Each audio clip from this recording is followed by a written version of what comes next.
Hello, welcome to Acorn of Thought.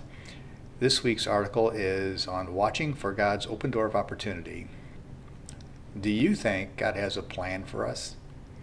And more specifically, do you think God has a plan for you? Yeah, I believe He does. He has goals we are to attain and objectives to achieve. He has chosen those who we are to meet in order to make those things possible. And then some of these people that we're going to run across are going to be very helpful to us, and others are going to be those that we need to help, and yet others that we will engage in a mutually beneficial way in order to attain these goals. But in all cases, God has this planned for us to meet certain people to help get things done. And sometimes it'll be in support of our goals. Sometimes it's going to be that we need to learn how to do something that He knows we don't know how to do, but through an experience with another person, we will learn and acquire the skills or the wisdom or the insight, whatever it may be, so that we are prepared to move forward in that goal. And so relationships are essential, and over time we will find out why. It may be very difficult to understand that a certain relationship is essential when we're going down life's day-to-day journey, but later, in hindsight, we realize that certain pieces of the puzzle were placed together by Him for us for a specific purpose, which then becomes revealing to us. So if accepting any of these three types of relationships that I described moments ago is a problem for you, then I propose this.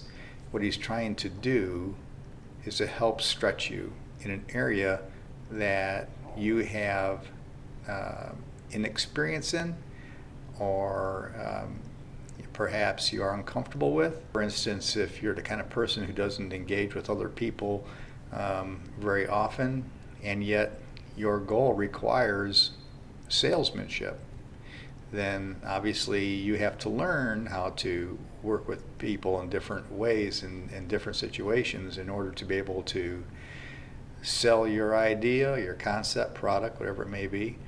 And so through those experiences, you learn and acquire that skill. And there's other ways that He would bring people together for us and to us and for other purposes, not just in the area of sales.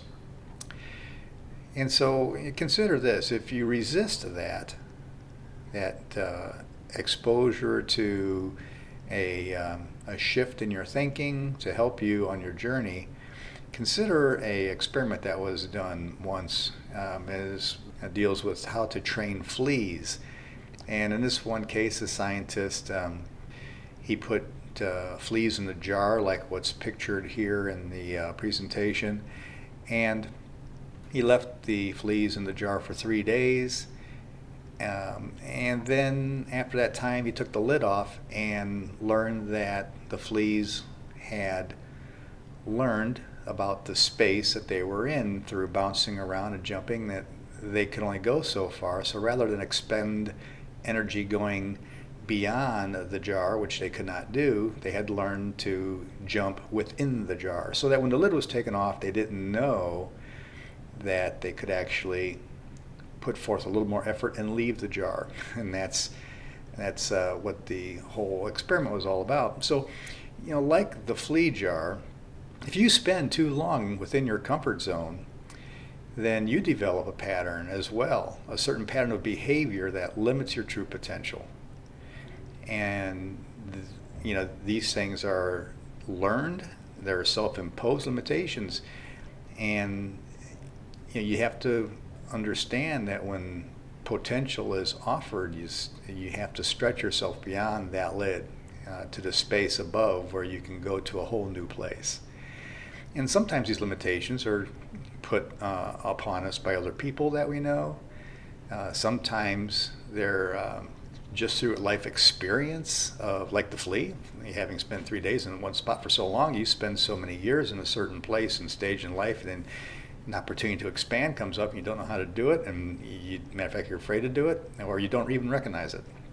So when opportunity comes your way, if you envision that lid above you, you may miss out on a whole new direction of life. And that would be just, terrible opportunity wasted. So when God opens a door of opportunity for your life, you must be bold enough and trust in Him and walk through. Chances are God has already placed in your heart what the big goal is that you are to be attained. However, you may not have the details how to get there, and that's okay. Because just like in experiences and learning and working with other people, He's going to walk you through those details. And so what you need to do, and a good place to begin, is to stay focused and write down what you do know. You know what God placed upon your heart, a goal, an ambition for you. Write that down. If you have objectives and any milestones that He reveals to you, write those down. And as you contemplate and think about these things and pray about these things, and you begin to think of additional steps in this process to get where you need to go, write those down.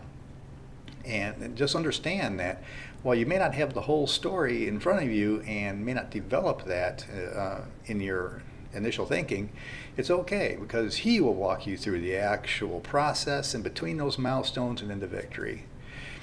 And so I hope you contemplate this and pray about this and ask questions. Feel free to contact me if you like more thought put into this in your particular situation. I would enjoy that. And so I thank you for watching the video and reading the article, and I wish you a very blessed day.